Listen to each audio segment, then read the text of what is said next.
Bonjour et bienvenue dans cette nouvelle série de vidéos où nous découvrirons toutes les semaines une fonction de Kaspersky Security Center 10 en 2 minutes chrono.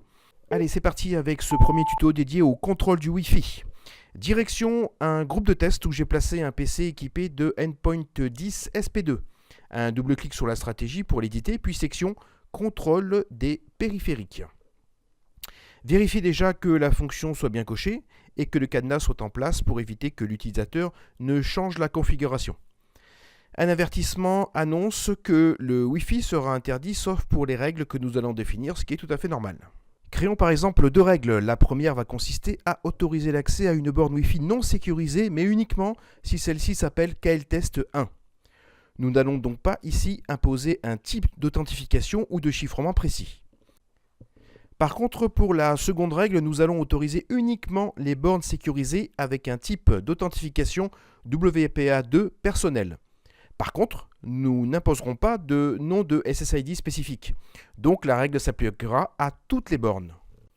Je vais m'arrêter ici à deux règles, mais bien sûr, n'hésitez pas à en créer autant que vous le souhaitez. Il ne reste plus qu'à valider et à attendre que le PC récupère la stratégie. Pour information, j'utiliserai un PC physique équipé de Windows 10 et de Endpoint Security 10 SP2, comme je l'ai signalé au début. Tentons maintenant de nous connecter à une borne qui s'appelle gratuit public.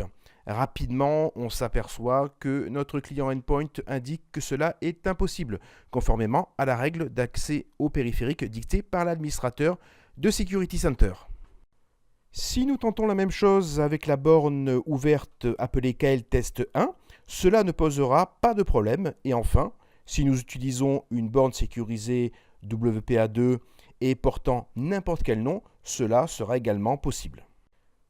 Voilà, il me reste quelques secondes pour conclure. J'espère que cette première vidéo d'une longue série vous aura plu.